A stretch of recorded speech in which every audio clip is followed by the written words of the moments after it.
right, so this is a relatively short presentation. It's about 20 minutes, but I have a lot of images, so hopefully will be painless and entertaining. We know that 2020 was the centennial of American women getting the vote, but some states allowed women to vote before 1920. New Jersey was unique among all the original 13 colonies in that it allowed women to vote at the time of the American Revolution. New Jersey's new state constitution in 1776 allowed anyone to vote who was 21 years or older and who owned property worth 50 pounds. This included women, and it included free Black people. Since married women in New Jersey could not own property or anywhere in the British world, only single women and widows could vote, but many of them did. Newspaper stories from the period talked about women voting in New Jersey, and historians have recently found old voter rolls with signatures from the early 1800s. After a generation, there was a conservative backlash in New Jersey. The state assembly disenfranchised women and also Black men. From 1807, only white men who owned property could vote in New Jersey, though the property qualification was eliminated in 1844. So in New Jersey, women's suffrage activists were not merely demanding the right to vote, they were demanding the restitution of a right they had once enjoyed. An organized women's suffrage movement began in the 1840s and was closely allied with the movement to abolish slavery. Sisters Angelina and Sarah Grimke were pioneering abolitionists from South Carolina who became leading advocates of women's suffrage. They were run out of South Carolina and were living in New Jersey during the 1840s. The sisters ran a school in Belleville, New Jersey, for both Black and white students, which was very unusual at the time.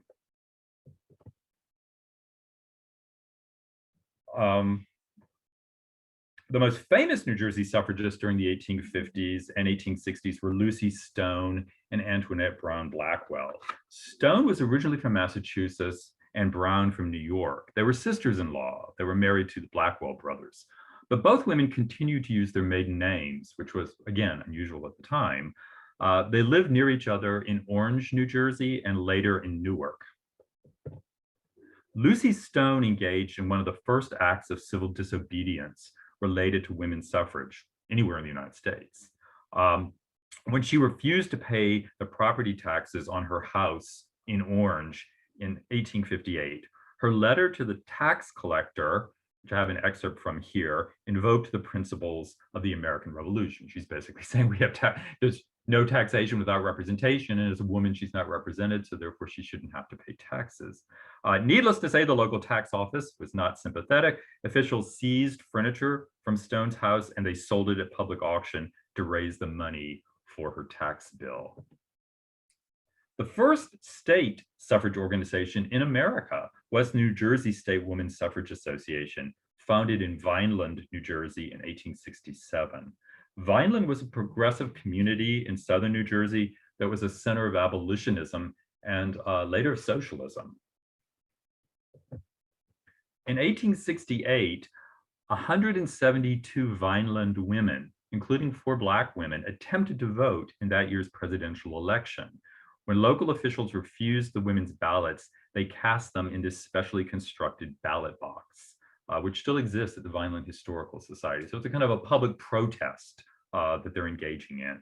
The Vineland women's protest led to a wave of similar voting attempts by women around the country. So it's like where suffrage women would show up at the polls and insist they be given the right to cast their ballots.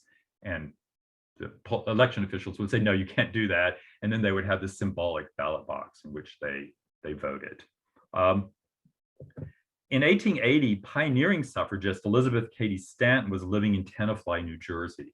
She had organized the first women's rights convention in the United States at Seneca Falls, New York in 1848.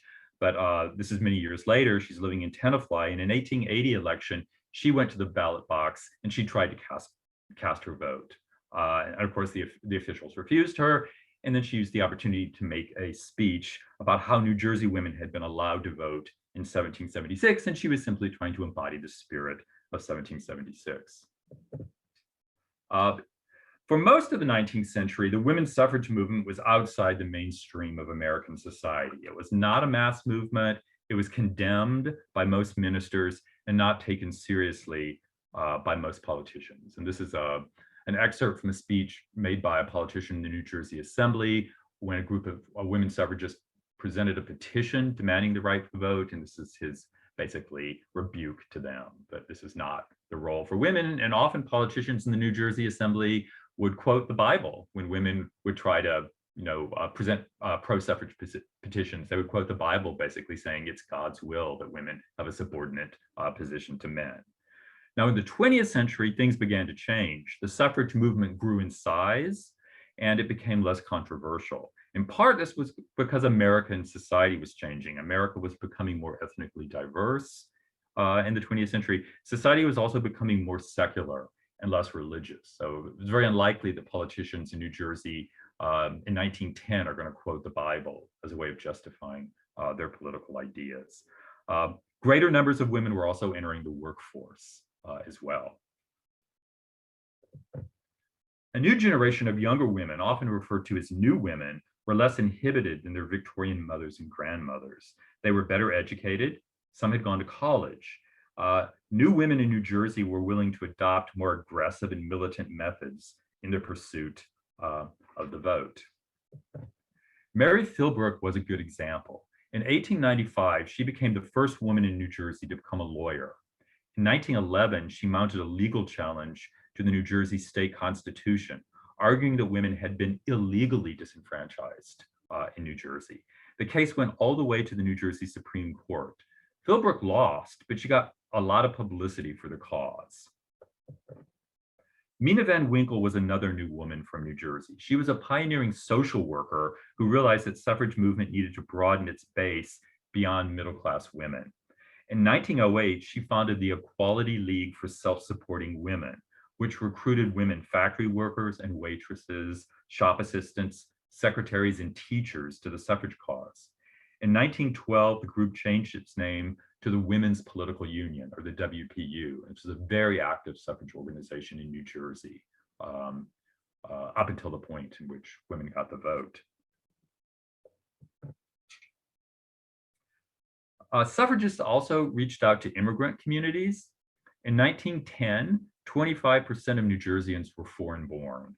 Augusta Parsonette, was a Jewish immigrant from Russia. She became a leader of the Women's Political Union in Newark and was very active in spreading suffrage ideas in the Jewish American community. Florence Randolph was the most prominent African-American suffragist in New Jersey. Black women had been active in the suffrage movement since the beginning, which is not surprising given the strong links between suffrage and abolitionism. Sojourner Truth was probably the best known Black suffragist from the 1800s. But there's a greater organization among Black women in New Jersey in the 20th century in support of suffrage, just as there was a greater organization of women in general in the early 20th century. Randolph was born in South Carolina, and she moved to New Jersey as a young woman during the Great Migrations movement of Black people from the South to the North in the early 20th century. Randolph was a minister in the AME Zion Church, and in 1915, she became the first president of the New Jersey State Federation of Colored Women's Clubs. This was the largest organization of Black women in New Jersey. It fought to end segregation and racial discrimination, and it strongly supported women's suffrage. Now, in New Jersey, as pretty much everywhere else in the United States, suffrage organizations were segregated. White women and Black women belonged to separate suffrage groups. That did not change, but in the early 20th century, middle-class white suffrage leaders realized that they needed the support of Black women and men, just like they needed immigrant and working-class support. In 1917, Randolph was invited to join the executive committee of the New Jersey Suffrage Association. The New Jersey Suffrage Association was the largest women's suffrage group in New Jersey, though it was primarily a group of white women, or it was exclusively a group of white women. And they didn't say they wanted Black women to join, but they wanted these Black women's separate organizations to federate with them and to work along with them. And they invited Randolph onto their executive. So this is progress of sorts, right? Dorothy Frooks was known as the Baby Suff. She began speaking at suffrage rallies when she was 13 years old. She was a very colorful figure. And she organized a suffrage club among students at Bayonne High School. And at one point, there was a debate in the New Jersey State Assembly over women's suffrage in the early 20th century. And she was in the audience, and one of the politicians was giving this long, rambling speech about why women didn't need the vote. And she stood up and interrupted him and said, "You're wrong. You don't know what you're talking about. And I challenge you to a debate." And he was quite taken aback by this, this girl, this teenage girl. And the press loved it, and they reported on it widely, and they kept hounding him. The reporters would follow him around, like, "Are you going to accept Miss Frook's invitation to debate?" And of course, he was very embarrassed by this. He didn't want to debate her, but he didn't want to say that he was afraid to debate her. So this was great for the suffrage movement. They got a lot of press off of this, and the newspapers kind of made fun of this politician. I can't remember what his name is, and they said, "Oh, he's hiding out in a storm cellar somewhere in rural New Jersey, afraid of debating the baby stuff." So you can see there's a more diverse group of suffrage women in the early 20th century, and these women also pushed for more dynamic and forceful activities, like suffrage parades. Now, today, when we think of suffrage activity, I think we picture suffrage parades, women marching with sashes and placards proclaiming votes for women. But for the first 60 years of the suffrage movement in the United States, right from the 1840s to the 1910s, no such parades ever took place. The first suffrage parade in America was held in New York City in 1910, and some New Jersey women took part in this.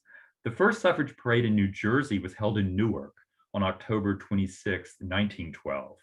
Parades may not seem that radical today, but a century ago, many people were shocked by women, as they said, making a spectacle of themselves in public. And a lot of women were afraid to do it, especially middle-class women, that they thought this would be, their husbands wouldn't approve, they would, look ridiculous doing it. So for a lot of women to do this, it was seen as a very daring kind of act. Now, in England, the suffrage movement in England had pioneered some of these more public protests a few years before the American women. And Emmeline Pankhurst in particular was very influential as a leader of the most radical branch of the women's suffrage movement in England. Her followers adopted what were called militant tactics, which included heckling politicians and even acts of vandalism, like breaking windows of government buildings, and using gasoline to burn votes for women on the grass in public parks. Pankhurst's followers were arrested, and they went on hunger strikes, demanding to be given status as political prisoners, not as common criminals. Now, this is very controversial, and most English suffragists condemned Pankhurst's militancy. She didn't represent the mainstream of the English suffrage movement, but she made the suffrage movement in England front page news in a way that it never had been before. Pankhurst went on several speaking tours in America, where she electrified her audiences by her kind of call for more militant action in America. Here you see this is an advertisement for her speaking at Symphony Auditorium in Newark in 1911. Pankhurst's most famous American disciple was Alice Paul, a young Quaker woman from Moorestown, New Jersey. While studying social work in England, she became involved in militant suffrage protests. That is, she became friends with Pankhurst and this militant movement in England. Paul took part in some of these protests in England. She was arrested, and she went on hunger strikes along with the English suffragettes. Upon her return to the United States, Alice Paul radicalized the American suffrage movement. She planned the first national suffrage parade in the United States, which took place in Washington, D.C.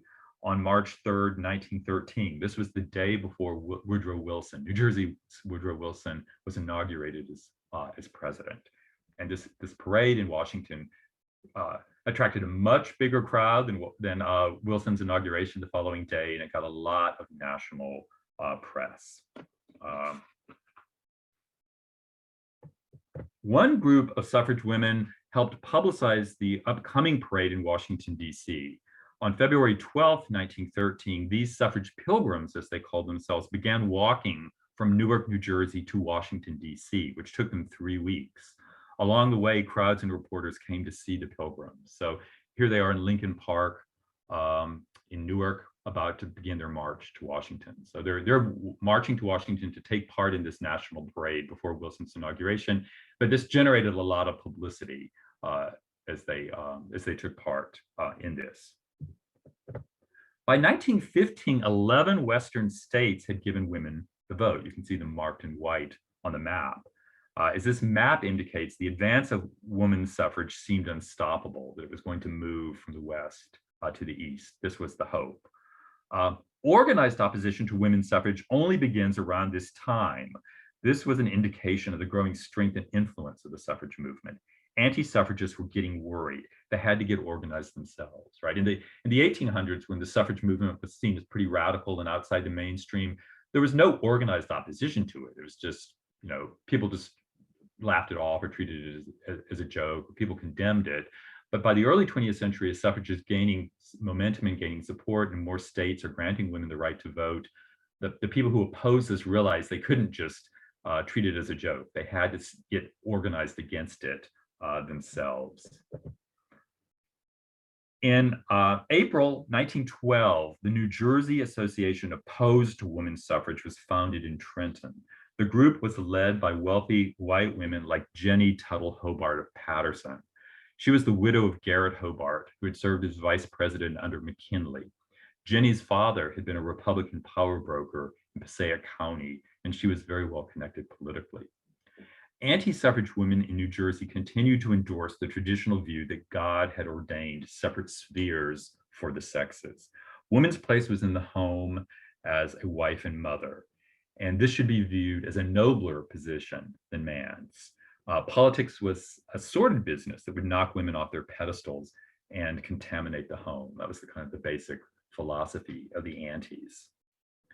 These are just some examples. I'll just give you a few examples of the anti-suffrage propaganda that circulated as kind of cartoons. These are postcards. This is a classic idea that the only women who were involved, who wanted to vote, were kind of ugly women who couldn't attract men and couldn't get married, so therefore they went into political activism. Or this is another constant theme of the antis, that if women got the vote, it would completely overturn traditional gender roles. So women got the vote, they would be going out on the town, the men would be stuck at home doing the dishes and doing the housework. There's a whole lot of images like this. Or this one kind of mocking the suffragette, right? She wants to vote, but she's afraid of a mouse. You can see on, it's a little blurry, but she's standing up on a chair because there's a mouse on the floor. So a lot of these kind of sort of humorous attacks on the women's suffrage movement were quite common in the early 20th century. The most determined opposition came from entrenched political bosses like James Nugent, who was the boss of Essex County. And Nugent and other New Jersey political bosses feared that women voters would support reform movements to clean up government and end lucrative patronage politics. Business interests also feared that women would support greater corporate regulation, for example, laws restricting child labor or limiting the manufacture and sale of alcoholic beverages. The liquor industry was big in New Jersey. It's Ballantyne's Brewery in Newark on the Passaic River. There are a lot of other big breweries in New Jersey. The breweries and saloons constituted a significant part of the New Jersey economy, and they employed a lot of people. And the liquor industry opposed women's suffrage because it feared it would lead to prohibition. And this was not a baseless fear on their part, because many women who were active in the suffrage movement were also active in the temperance movement. In October 1915, the male voters of New Jersey were given an opportunity to decide whether they wanted to join states like Colorado, California in giving women the vote. In the run-up to the election, there was an outpouring of literature both for and against suffrage, and rallies were held all over New Jersey. So you can see from this poster, in 1915, there were 4 northeastern states, New Jersey, New York, Massachusetts, and Pennsylvania, were all holding referenda on whether women should be given the vote. And this was a big moment, right? Pro-suffrage women thought this would be great. It's not going to just be Western states. If we can get these 4 very populous northeastern states to approve suffrage, the momentum is going to be unstoppable.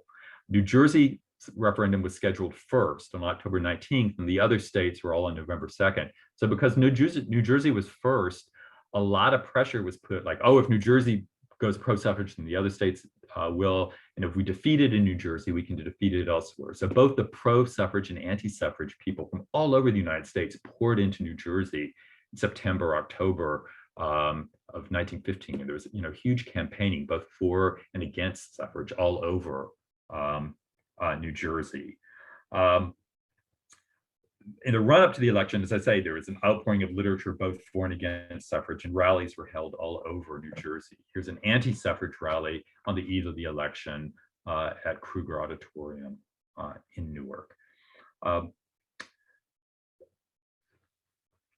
In the end, the anti-forces were better organized, and they certainly were better funded. Leading politicians from both the Democratic and Republican state parties in New Jersey spoke against women's suffrage. And the liquor industry in New Jersey spent a lot of money distributing anti-suffrage pamphlets. New Jersey men defeated the referendum with 60% voting against it. So it was a pretty overwhelming defeat of suffrage. And it then later went on to defeat in New York, Pennsylvania, and Massachusetts. There's a cartoon in the Newark paper the day after the election where the suffragists are sort of being mocked as little children wanting to vote. And the ballot box is now out of their reach. The defeat in New Jersey and these other northeastern states is what really convinced women in the suffrage movement that a state-by-state approach was not going to be effective. And what they really needed to go for was a constitutional amendment, that it would be easier to get hundreds of politicians in state assemblies to pass it than to appeal to millions of voters all over New Jersey. But then, okay, so in 1915, New Jersey voters overwhelmingly defeat the suffrage amendment. But only 5 years later, in 1920, the New Jersey State Assembly ratifies the 19th Amendment with a comfortable margin. So what had changed? What had changed between 1915 and 1920 that the anti-suffrage sentiments in New Jersey had greatly diminished? Well, World War I was a big part of it. World War I had been going on in Europe since 1914, but the United States joined the war in 1917. Millions of American men joined the armed services. The resulting labor shortages were largely filled by women. And here you see munition workers parading through downtown Newark. We're all familiar with Rosie the Riveter from World War II, but you had the same phenomenon in World War I. They were called munitionettes, and they were the girls behind the men behind the guns. Here you see women in New Jersey planting victory gardens, which happened again in World War II, but it was a way to try to counter food shortages. If Americans could produce more food by growing it in their backyards, this would make more food available to feed our soldiers overseas and to send to our allies in Europe.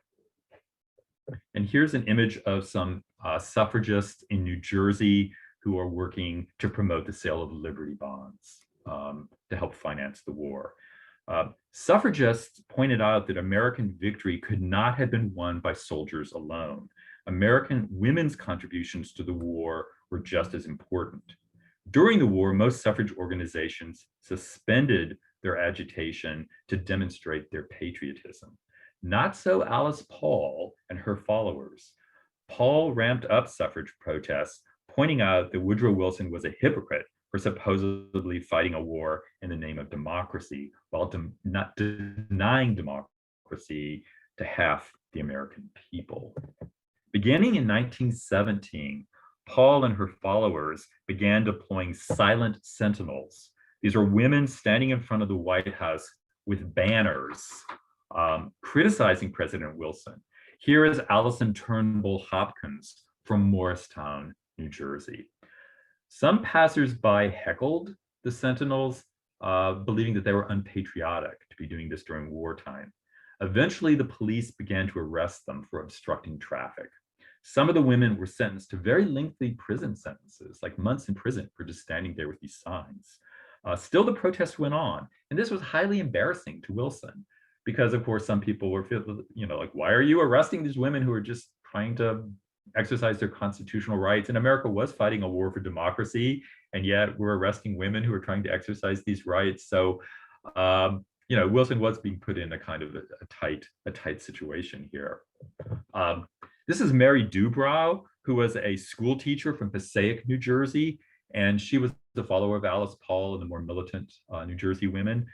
She took part in protests in front of the White House. Here she is speaking to a crowd in Lafayette Park, across from the White House. Mary Dubrow was arrested and she was imprisoned. And she and some of the other suffrage prisoners went on a hunger strike to protest their unjust treatment and to demand to be treated as political prisoners and not as common criminals. Wilson eventually ordered these women to be released from prison. He was fearful that some of them might die as a result of the hunger strike and would be seen as martyrs. Finally, Wilson declared that women's suffrage was necessary as a war measure, and he urged Congress to support a 19th Amendment giving women the vote. In 1919, both houses of Congress passed the measure, and it was sent to the states for ratification. To become law, 36 of the 48 states, that is 3/4 of the states, had to ratify it. Had to ratify this amendment in their state legislatures. New Jersey was the 29th state to do so, and Tennessee was the 36th state, and the final one required, which Tennessee ratified it in August of 1920. And here you see Alice Paul celebrating the victory. As each state ratified the 19th Amendment, Alice Paul sewed a star on this suffrage banner. With a 36-star, Paul toasts women's suffrage with grape juice. She was a temperance advocate.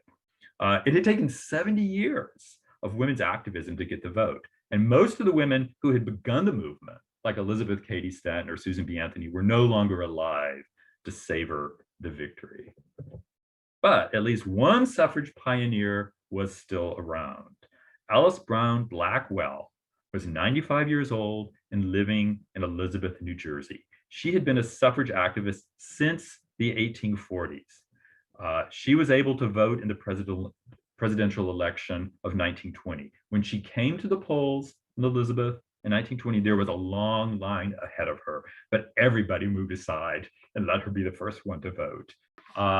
Say thank you, and if anyone has any questions, be happy to answer them. Let me see. Yeah, I have a question. I know vaguely there was a dispute within the suffragette movement about tactics. One mode more radical and one more moderate, thinking they would get support unless the public perceived them as more moderate. Can you comment on that? Sure, yeah, and no, thanks for asking that question because it's not something I talked about. There was a dispute nationally in the women's suffrage movement in the 1860s, and that played out in New Jersey as well. And it was partly over tactics, but it was also partly over the question of Black men getting the vote after the Civil War. And that was the original dispute. So when the Constitution was being altered to make Black men freedmen citizens and to ensure that they were given the vote. Now, and a lot of suffrage women felt like women, that would be a perfect opportunity, not just to enfranchise black men, but to give all women, white and Black, the vote. And it became clear that wasn't going to happen. And so you had some women in the suffrage movement nationally, like Elizabeth Cady Stanton and Susan B. Anthony, who felt like, well, they were very angry about this and that they didn't want to support the vote for just Black men. And some of them at the time said some pretty racist things about, like, why are you letting Sambo have the vote when educated white women can't have it? Very hurtful. And African Black allies of theirs, like Frederick Douglass, was quite upset by this. But there were other group of women who felt like, okay, yes, this would have been a great opportunity, but we're not going to oppose votes for Black men just because women are not going to be included. And so Antoinette Brown Blackwell and Lucy Stone were part of the group that supported the idea that it's better to let, even if white women don't get the vote, even if women don't get the vote, we do want to support it for Black men. So they were part of that, you might say, more racially, inclusive group. But they were also part of the group that was less radical in its tactics. So they felt that some of the things that some of the other women were doing were too challenging. It'd be better to work gradually to get influence. So both of those debates over race and over tactics did play out in New Jersey. Yeah. Dr. Robb, how did you become so interested in women's rights, both the right to vote and with your book on the women in the ticker ladies Yeah. of the So ticker I was yeah, so yeah. interested in. Yeah, so my interest was originally, it was about women in the economy. So I was interested in early women who were bankers and early women stockbrokers, and interested in the laws that limited women's property rights. You know, under English common law, married women had no rights to property. So if you owned property, the minute you got married, that property automatically became your husband's, unless your family put it in some kind of trust, which only wealthy families did.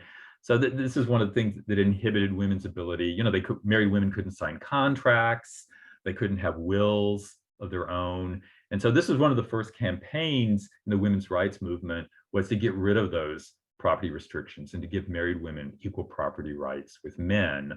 And that was something that women were agitating for even before they were pushing for the vote. So I had an interest in that because of my interest in economic history and financial history. My interest in the suffrage movement in New Jersey was mostly tied to the centennial, the 2020 centennial. I live in Newark. I'm interested in Newark history. I'm a member of the Newark History Society, and the Newark Public Library did a big exhibit for the 100th anniversary about the women's suffrage movement in New Jersey. And so I was kind of a historical consultant for that. And I started doing a lot of research and finding a lot of interesting information about women suffragists in New Jersey. Now, of course, some of these women are very well known, but I think that what I find most interesting was finding out information about some immigrant women and some African-American women who were pretty much completely written out of the suffrage history. When the history of the suffrage movement was first written, it was written by women like Elizabeth Cady Stanton, who were leaders of the movement, and they didn't talk much about women except for them. They talked about themselves and their friends. And so a lot of Black women, a lot of immigrant women who had been quite active in the suffrage movement just didn't make it into those histories. And but historians today are uncovering a lot more information about them. I'm playing a very small part in this, but that's really what got me interested in what was going on in New Jersey, especially in the early 20th century. Yeah. It's kind of my long-winded response to your question. Were there activities that we don't know that much about by these immigrant women, especially, say, like the Paterson Silk Strike?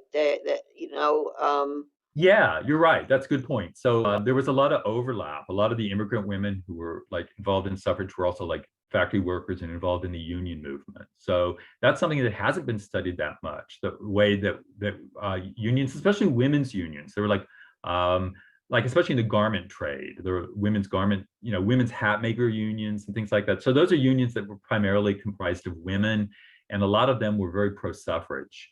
And there was a lot of immigrant women who were in those unions and were leaders of those unions. And we know more about, everyone knows about the Paterson Silk Strike, right? So we know more about the labor militancy of those unions, but the fact that a lot of them were also involved in the suffrage movement, that's something I think not until recently have people become aware of. And so I think that's something that's been underlooked at the past, the way that women in the trade union movement were also, in many cases, suffrage activists too. Yeah, no, thanks. That's a good question. Now, as a historian, how are you finding that information? Are you finding diaries and letters and? Yeah, so there's some information that's been in historical societies forever that people just haven't looked at, or they looked at years ago, and historians are looking at it today with new eyes, right? So for example, the Montclair Public Library has this great like 20-page reminiscence written by a woman. I'm sorry, I'm blanking on her name. She was involved in organizing a suffrage society among like middle-class suburban women in Montclair in the early 1900s. And she's writing this in the 1960s when she's an old woman about what it was like to be at the forefront of the suffrage movement in Montclair. And it's really kind of amazing because very little of things like that survive, right? Sort of grassroots, what it was like to be organizing in a small town or suburban area. And it's great. I mean, she talks about, we didn't know what we were doing. We had no idea what we were doing. We're just a bunch of suburban housewives, and we suddenly got interested in this. And we would go around knocking on door to door in Montclair, trying to get women to sign petitions. And she said half the time the doors would be slammed in our face, but sometimes someone would welcome me in and give me cookies and coffee and sign my petition and ask to pass out things. And she said we'd go to fairs, we'd go to county fairs, and we'd set up booths. And we'd make speeches and try to hand out things. And she said there'd be anti-people there heckling us. And And she said, oh, there was a parade in New York. I think I mentioned that, the first suffrage parade in the United States. There was a parade in New York in 1910, and some of the Montclair women said, oh, we should go and march in that parade. And they were saying, well, yeah, let's do it, but should we tell our husbands? And, in the 1950s, she's laughing about it. Like, oh, we were like, should we tell our husbands that we're going to go and do this? But in 1910, they were really like, maybe we shouldn't tell our husbands until after we do it, because marching in a parade was kind of a shocking thing at the time. So yeah, so there are things like that have been around, that are in historical societies that people are digging up and looking at with fresh eyes. But I'd tell you the biggest source are newspapers. And a lot of local newspapers are becoming digitalized now, and that's making a huge difference. Genealogists had been pioneering this. The Mormons, God bless them, have been pioneering this. So there's a lot of newspapers that have been sitting around in microfilm for a century, that are hard to use because they're not indexed and they're not searchable. So if you were a historian who wants to find out about the suffrage movement in New Jersey before the past several years, you would have to go through old reels of microfilm day after day after day, just looking for any stories about the suffrage movement, like looking for a needle in the haystack. But now we've got thousands of newspapers from all over the United States that are digitalized. You can put in search terms like New Jersey women's suffrage and get hundreds of articles. And so suddenly the activities of immigrant women, African-American women, who've been completely ignored by historians for decades, suddenly you can find that stuff. That's your fingertips. Any interested person can find that. So that has been a huge help for historians and just for people in local history looking to find out information about their towns. And of course, there are tons of newspapers that haven't yet been digitalized, but more and more is happening every year. So yeah. Yes, I have a question. Were the churches involved in this, or was it controversial issue within some churches? So the Montclair woman who wrote this brief memoir in the 1950s, she heard Clara Laddie, who was a German immigrant and was the head of the suffrage organization in New Jersey. She heard her speak at a church in Montclair. So it was, I think, a congregational church. So the congregational minister in Montclair was obviously willing to allow women suffragists to speak in his church. So there were some, I guess I would say, more progressive Protestant denominations like the Presbyterians and the Congregationalists who they didn't take official position, but a lot of ministers were pro-suffrage and therefore were willing to host suffrage movements in their church. Sometimes it was just minister by minister. So there were some ministers in the Episcopal Church who were pro-suffrage and would host suffrage movements. There are others who were more conservative and anti-suffrage. There were I think the bishop in 1915, when New Jersey was about to have the suffrage referendum, I think the bishop of Newark, maybe, though I'm fuzzy on this, I can't remember exactly who it was, issued a kind of guidelines to Episcopal ministers saying it's better to avoid it. It's better to not talk about it from the pulpit because you might just divide your congregations because people have strong feelings about this. So it's better just to avoid it. The Catholic Church, there were some priests who actually were pro-suffrage, including some Irish priests in Newark. But the bishops, the Catholic bishops in New Jersey didn't take an official position, but some of them were clearly anti-suffrage and kind of made comments behind the scenes about being against it. So yeah, no, that's a good question. The churches, and most of the African-American churches were quite strongly in support of women's suffrage. They didn't have any problem speaking out in favor of it. Yeah, and on that note, I will end.